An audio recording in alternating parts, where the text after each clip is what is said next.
Bienvenue dans le podcast But First Academy, le podcast où on va parler marketing de contenu, SEO, copywriting et business en ligne. Je m'appelle Marine, je suis experte SEO depuis maintenant 7 ans. Autour d'un café ou d'un thé, peu importe, parlons de stratégie dans une ambiance conviviale et détendue. Bonne écoute! J'espère que vous allez bien, je vous souhaite la bienvenue dans un nouvel épisode de podcast où aujourd'hui on se retrouve pour parler d'Instagram, une plateforme que je ne pensais jamais évoquer ici, puisque si vous m'écoutez depuis un petit moment ou si vous connaissez mon expérience au niveau de la création de contenu, ce n'est pas forcément ma plateforme coup de cœur et ce n'est pas forcément mon terrain de jeu. Donc je vous avoue que c'est très étrange pour moi aujourd'hui de vous faire un épisode sur Instagram. Néanmoins, j'ai ici quelques éléments clés et hyper importants que je souhaite vous véhiculer à travers du coup mon expérience, les changements que j'ai faits et les premiers résultats obtenus. Avant de commencer, je tiens d'abord à m'excuser pour ma voix puisque je suis en train de tomber malade. On est aujourd'hui face à un temps qui n'est absolument pas du tout clément et on est sur un jour à 30 degrés et le lendemain à 18. Donc forcément mon corps ici et ma voix a un petit peu de mal à suivre. Donc je m'excuse pour cette voix un peu enrouée et cette voix de canard. Je vais essayer de faire de mon mieux. Mais c'était aujourd'hui un épisode beaucoup trop important pour que ça saute. Et encore une fois, j'en profite de mon état un peu malade pour vous montrer qu'on n'a aucune excuse pour être régulier. Il était hors de question de ne pas être régulier cette semaine au niveau de l'épisode du mardi. Donc, c'est parti. Avant de nous lancer dans vraiment l'analyse de ce qu'est mon expérience d'Instagram aujourd'hui et de vous expliquer un peu pourquoi je fais cet épisode aujourd'hui, il faut revenir à la genèse de tout. Moi, généralement, Instagram, ce n'est pas du tout une plateforme que j'utilise au sein de mes business et ce n'est pas du tout une plateforme que j'utilise pour vendre, bien au contraire. Néanmoins, avec la But First Academy, en fait, j'avais réellement un objectif de vouloir toucher un maximum de gens, de gagner en visibilité, de gagner en notoriété. Rien à voir ici avec la vente, puisque pour moi, Instagram n'est pas une plateforme de vente, c'est une plateforme sociale, donc rien à voir. Néanmoins, ici, j'avais très envie de rajouter cet aspect humain à mes business, chose que je fais que très rarement, voire presque jamais. Et je me suis dit, au vu de ma cible et au vu des personnes avec qui j'ai envie de communiquer, Instagram est ici un peu un incontournable. Donc j'ai commencé à publier uniquement pour publier, malheureusement. J'ai fait l'erreur que beaucoup font aujourd'hui, de se dire j'ai un calendrier éditorial, j'ai certaines thématiques à aborder et à traiter, je veux parler de trucs, de machin, je vais le faire. Et c'est un peu comme ça que du coup je me suis lancée dans l'expérience d'Instagram. Et oui, je parle bien d'expérience. Il faut avant toute chose qu'on remette un peu les points sur les i et les barres sur les t. Ici, je vais vous parler du nombre d'abonnés, mais je ne vais en aucun cas parler d'une masse. C'est-à-dire que mon objectif à moi avec la But First Academy n'a jamais été d'avoir 10 000, 100 000 abonnés. Moi, en fait, je veux juste une communauté qui s'intéresse réellement à la création de contenu et qui va réellement se reconnaître dans le message que je veux transmettre. Donc ici, il y a un objectif effectivement d'agrandir la communauté, mais en rien, un chiffre d'abonnés va être significatif pour moi au niveau des critères que je veux analyser. Néanmoins ici, quand du coup je vais vous parler de communauté, sachez qu'effectivement ça se réfère au nombre d'abonnés, mais pas au nombre d'abonnés comme vous pouvez le considérer. C'est vraiment ici un objectif de visibilité. Pourquoi je vous dis ça ? En fait, dans cet objectif de visibilité, de notoriété, etc., je me suis rapidement rendu compte en fait que moi j'adorais le format story et je m'étais dit, quitte à avoir un format qui dure que 24 heures, alors autant que ce soit les stories, c'est assez spontané.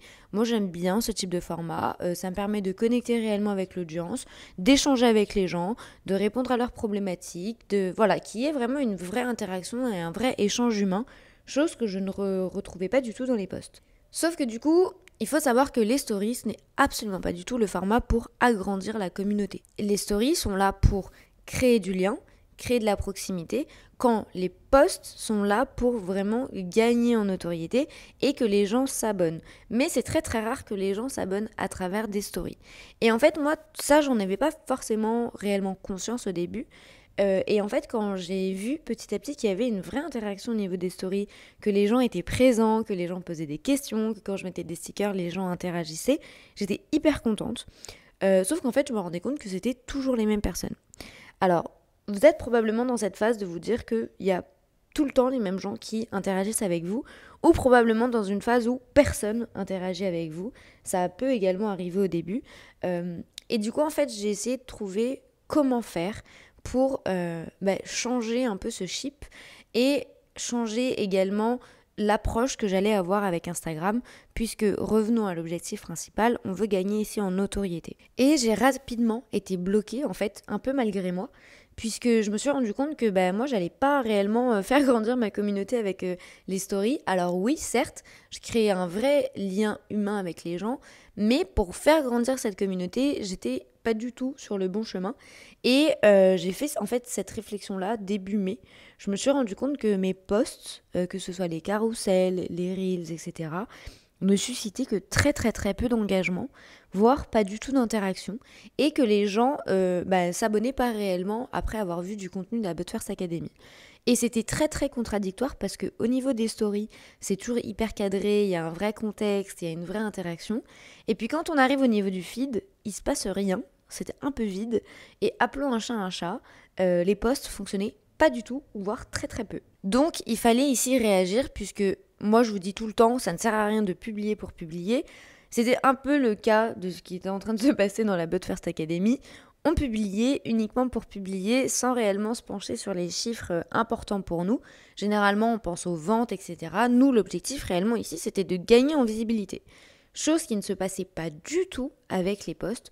Donc il a fallu repenser la stratégie et se pencher réellement sur ce qui était en train d'être fait et sur les éléments qu'il fallait changer. Encore une fois, je le rappelle, ici Instagram n'est pas du tout mon terrain de jeu, donc je fais preuve de beaucoup de lucidité et de beaucoup de compréhension avec moi-même. Néanmoins, si Instagram c'est aussi votre terrain de jeu et que vous avez réellement l'habitude de la plateforme, mais que ça ne vous apporte pas du tout de résultats, il n'y a pas du tout de mal à ça ni de honte, bien au contraire, l'algorithme peut avoir évolué, votre cible peut avoir évolué, votre objectif également, donc n'ayez pas peur en fait juste de réfléchir en fait à qu'est-ce qui est en train d'être fait et pourquoi c'est en train d'être fait et est-ce que ça fonctionne ou pas. Moi c'est très clairement l'approche au niveau du contenu que j'utilise tout le temps puisque ça ne sert à rien sinon on va perdre notre temps. Encore une fois, on ne veut pas perdre notre temps, encore moins en marketing de contenu. Donc on se pose et on fait des analyses, chose que j'ai faite et je me suis vite rendu compte en fait que c'est pas que nos contenus étaient nuls parce que pour moi, il n'y a pas de contenu nul, bien au contraire, il n'y a que du contenu qui va être stratégique et qui va permettre de comprendre si effectivement ça fonctionne ou si ça ne fonctionne pas. Donc dans tous les cas, ce n'est pas nul. Mais nous, en l'espèce ici, le contenu ne rapportait aucun résultat puisque les carousels ne servaient à rien, les reels ne servaient à rien. On publiait pour publier et on était à côté de nos pompes. Du coup, après cette prise de conscience, il y avait forcément des changements à effectuer. Et l'un des premiers gros changements que j'ai voulu faire, ça a été dans l'approche, puisqu'en fait, je me suis vite rendu compte que on ne retrouvait pas ma personnalité ni celle de la But First Academy dans le compte Instagram. C'est-à-dire que c'était devenu tellement plat et tellement fade que moi-même, en fait, si j'étais tombée face à un contenu comme ça, je ne me serais pas abonnée puisque ça n'aurait pas résonné et ça m'aurait pas suscité d'émotion. Chose qui ne fonctionne pas du tout dans le contenu. Il faut percuter les gens, il faut mettre en avant ses opinions, il faut un peu vraiment mettre tous ses sentiments sur la table et expliquer le pourquoi du comment et ne pas avoir peur d'être cash. Et moi, en fait, c'est réellement comme ça que je suis dans la vie. Je suis une personne qui dit les choses quand elle doit le dire et en fait, je ne réfléchis jamais. Et je ne tourne pas du tout cette fois ma langue dans ma bouche avant de tourner. Donc mes proches en font vraiment les frais puisque quand je pense quelque chose, quand j'aime pas quelque chose ou quand j'aime quelque chose, je suis obligée de l'exprimer et de le dire. Et en fait, ce n'est pas du tout un trait que l'on retrouvait dans la But First Academy. Chose qui me chiffonnait un peu parce que je sais que c'est un trait de ma personnalité qui fait également la différence en business. Puisque en fait, si tu n'es pas fait pour être mon client, je vais te le dire. Et si tu es fait pour être mon client, je vais te le dire.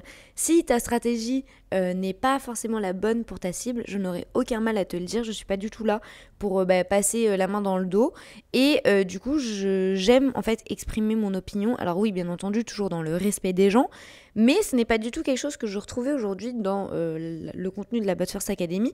Et en fait, j'ai vite compris que ce qui fonctionnait aussi sur Instagram, c'était le contenu qui allait inspirer, mais surtout le contenu qui allait divertir et le contenu qui allait être très cash. Et pas du tout le contenu où on a des citations bateaux, où on donne des définitions, où on donne 5 astuces. Alors oui, ça peut nous arriver effectivement de le faire également, mais de le faire peut-être, ou essayer du moins, de le faire d'une manière différente. Et c'est quelque chose du coup que j'ai fait tout au long de ces 10 derniers jours. Avant ça, bien entendu, j'ai poser toutes les idées, toutes les choses, tous les mythes, tous les éléments avec lesquels je n'étais absolument pas du tout d'accord. Vraiment, en fait, j'ai cherché au fondement les opinions que j'avais par rapport au marketing de contenu et par rapport aux choses que je mets moi en place, ou les éléments que je vois que les gens affirment auxquels je ne suis pas du tout d'accord. Et je me suis dit, je vais faire une liste de tout ce qui m'énerve. Comme ça, au moins, déjà, c'est plus simple. Faire une chose de tout ce qui va me chiffonner sur Internet et de comprendre réellement si oui ou non ça a sa place au niveau de la But First Academy et comment je pourrais le tourner de manière bienveillante pour aider ma communauté et pour aider les gens qui pourraient tomber sur mon contenu. Puis après ça, j'ai commencé à créer le contenu. Je vous avoue, pas sans peur, puisqu'en fait, le premier contenu qui a été publié, j'ai eu excessivement peur parce que c'était un contenu différent et c'était surtout un contenu que je n'avais jamais vu. J'avais jamais vu quelqu'un affirmer quelque chose comme ça. Et en fait, j'ai pris peur parce que je me suis dit, en fait, ça passe ou ça casse. Et il y a tellement de gens aujourd'hui qui disent la sainte parole sur Instagram que j'avais vraiment peur, en fait, de m'attirer les foudres de tous les coachs, etc. Puisque le fameux post était « Vouloir transformer vos followers Instagram en clients est une connerie ». Et c'est clairement ce que je pense. C'est une connerie tout simplement parce que Instagram n'est pas une plateforme de vente. C'est une plateforme sociale. Alors oui, la finalité de la chose peut être la vente puisque l'on va créer du lien avec les gens, on va créer de l'envie. Mais le but premier, ce n'est pas du tout de vendre. Et il y a plein de gens qui vont vous suivre, qui ne vont pas devenir vos clients. Du coup, j'avais envie de mettre cet élément-là en avant et en toute transparence, j'étais pétrifiée.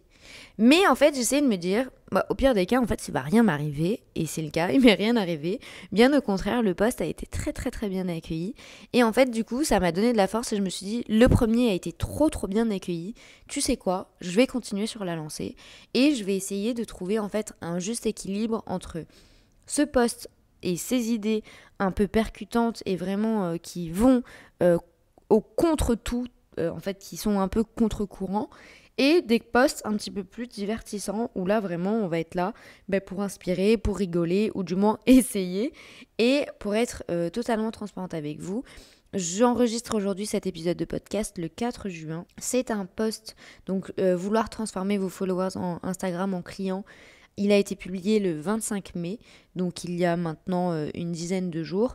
Et je vais du coup vous faire part des statistiques, puisqu'il a aujourd'hui 60 likes, donc beaucoup plus que les autres. J'ai bien conscience que c'est pas énorme, mais par rapport aux autres posts et au premier post, il y a vraiment une réelle différence. Mais surtout, c'est un post qui a été gardé 26 fois. Il y a eu 26 enregistrements. Et pour vous donner également une idée, puisque c'est également l'objectif, c'est un post qui m'avait fait gagner 18 abonnés. Donc en fait, ça a été un post qui a résonné chez 18 personnes, voire même plus. Mais il y a 18 personnes qui, après avoir vu ce post, ont décidé de s'abonner. Et là, en fait, c'est là que je me suis rendu compte toute la force, en fait, d'un contenu bien pensé et d'un contenu qui fait la différence. D'un contenu qui ne va pas se fondre dans la masse et qui ne va pas ressembler à tout ce que l'on voit sur Internet. C'était également l'objectif de la But First Academy, vous montrer qu'en fait, avec un bon contenu et un contenu qui fait la différence, on peut réellement réussir à atteindre ses objectifs. Et du coup, en fait, je me suis dit, je vais un peu continuer comme ça, voir pendant quelques jours ce que ça va donner. Et j'ai créé du coup un deuxième post en disant vous ne créez pas du bon contenu. Puisqu'en fait l'objectif avec tout ça c'est de ne pas créer du bon contenu. Nous on veut créer c'est du contenu de qualité et pas un bon contenu. Un bon contenu ça ne sert à rien, il y a du bon contenu partout sur Instagram. Par contre il n'y a pas forcément du contenu de qualité. Et du coup, j'avais aussi envie de mettre ça en avant, puisque je me suis dit, tu sais quoi, c'est vraiment une opinion que j'ai, je vois ça partout et je ne suis pas d'accord. Donc, autant y aller. Pour vous donner une idée ici également, puisque c'est tout l'objectif de cet épisode, on est aujourd'hui sur 38 enregistrements, 46 likes, mais les likes, je vous avoue que c'est pas forcément moi la métrique que je regarde le plus, mais ça reste quand même important. On est quand même sur 38 enregistrements, donc je trouve que c'est assez conséquent. Et on est aujourd'hui sur 11 followers en plus. Donc ça veut dire qu'ici, il y a 11 personnes, encore une fois, qui ont pris la décision de s'abonner à la But First Academy parce qu'ils se sont reconnus dans ce contenu, mais surtout parce que ça a résonné en eux. Et du coup, j'ai continué comme ça. Pendant, honnêtement, une semaine, j'ai continué, j'ai voulu voir, j'ai voulu tester différents formats, différents posts, etc. pour vous donner un peu une idée globale et générale sur cette nouvelle stratégie de contenu, de poser les choses, d'essayer de faire les choses différemment et surtout de ne pas avoir peur de dire tout haut ce que beaucoup de gens pensent tout bas, mais surtout ce que moi je pensais tout bas. On était du coup il y a une semaine à 515 abonnés. On est aujourd'hui à 591 abonnés. Donc ça fait, je vais faire le calcul avec vous puisque je ne l'avais pas fait, on est à 76 abonnés en plus en une semaine. Alors, je sais que pour beaucoup, ça ne peut pas paraître énorme. Pour moi, ça l'est. Puisque, en fait, il faut quand même se remettre un peu dans le contexte. Le contenu sur Instagram, aujourd'hui, ne m'apportait aucun résultat, à part les stories. Les stories, c'est vraiment pour moi le meilleur format qu'a Instagram, mais ce n'est pas un format qui permet de grandir la communauté. Donc, il fallait également ici faire le nécessaire pour faire la différence. Et quand on fait les ajustements que je pensais être bons, pour moi en tout cas, et pour la personnalité que j'ai, mais également pour l'académie, eh bien, ça fonctionne. Donc, en une semaine, on est à bien plus d'abonnés que je n'ai gagné en quelques mois, puisque en une semaine, 76 abonnés, c'est un peu ce que j'ai gagné en 6 mois. Donc, c'est gigantesque et je suis très contente, surtout que c'est un public qui est qualifié. C'est un public qui va se reconnaître dans la personnalité de la But First Academy. C'est également un public qui s'est reconnu dans mes pensées, dans mes manières de voir le contenu. Donc ce sont également de potentiels clients, puisque on n'oublie pas la finalité quand même de ce type de stratégie, ça va être de vendre sur le long terme, mais d'échanger également avec ces gens, de créer un lien à travers les stories, etc., puisque c'est également tout l'objectif de ma stratégie en story. Donc, pour vous donner un peu un panorama de tout ça, j'ai fait un énorme pivot au niveau de mon contenu, j'ai fait un énorme changement au niveau de la communication que j'ai sur Instagram avec la But First Academy et ça porte ses fruits. Pourquoi il est important pour moi aujourd'hui de vous faire cet épisode ? Pour vous montrer que quand on n'est pas sur la bonne voie au niveau du contenu, déjà il ne faut pas avoir honte de dire que le contenu ici aujourd'hui ne vous sert à rien. Il est juste en fait important de comprendre comment vous allez pouvoir rajouter votre personnalité. Puisque l'un des plus gros problèmes sur Instagram, c'est que l'on est tellement exposé au contenu des autres que, en fait, inconsciemment ou consciemment, ça dépend les personnalités, on va commencer à faire un peu comme les autres. Et à vouloir faire comme les autres, ça ne fonctionne pas du tout. Puisqu'en fait, l'important ici, c'est qu'on va tous dire la même chose, mais il est important de le dire à votre manière et d'insuffler votre personnalité. Donc si vous vous rendez compte aujourd'hui que votre contenu sur Instagram ne vous sert à rien et que ça ne vous rapporte pas de résultats, ou du moins que ce n'est pas du tout aligné à votre objectif, n'ayez pas honte de changer. Faites le nécessaire pour que votre contenu serve votre business et serve également les objectifs que vous aviez en amont. Aujourd'hui, cette stratégie fonctionne pour moi puisque l'objectif du compte Instagram, c'est de créer une communauté, mais bien au-delà de gagner en visibilité, de faire passer notre message pour que les gens après se penchent sur la création de contenu. C'est là vraiment tout le processus et tout le parcours que je veux que les gens fassent à travers ce compte-là. Néanmoins, vous devez avoir cette conscience également de quel est le parcours que les gens vont faire. Est-ce que c'est la porte ouverte et est-ce que les gens vont directement tomber sur votre compte Instagram pour après rentrer dans votre tunnel ou est-ce que ça va être la dernière étape ? Vous devez ici comprendre comment les gens vont vous trouver. Et pour ça, il y a des analyses à faire et je vous invite réellement à vous pencher sur vos chiffres puisque comme vous pouvez le voir, je me suis penchée sur ça et en une semaine, pour le moment, ça fait la différence. On se donne rendez-vous dans quelques mois puisque c'est une stratégie que désormais je vais adopter au sein de l'académie et je vous ferai bien entendu un bilan, mais c'est très très productif pour le moment. Donc si vous souhaitez et si vous avez envie de l'adapter également à votre business, n'hésitez pas. Pensez toujours qu'est-ce qui va me différencier et comment je peux mettre en avant mon message de la meilleure manière et toujours bien entendu avec bienveillance. J'espère que ce contenu vous aura plu, qu'il vous aura aidé et que ça va probablement faire évoluer votre stratégie de contenu quelle que soit la plateforme. Aujourd'hui, je me suis bien entendu fait un focus sur Instagram parce que c'est les changements que j'ai fait en interne. Néanmoins, probablement que vous allez les faire sur une autre plateforme puisque tout peut être adapté en création de contenu, donc n'hésitez pas. Si c'est un contenu qui vous a plu, n'hésitez pas à le noter et à le commenter, quelle que soit votre plateforme d'écoute. Ça aide réellement le contenu, ça aide réellement le podcast et moi je serais ravie de vous lire.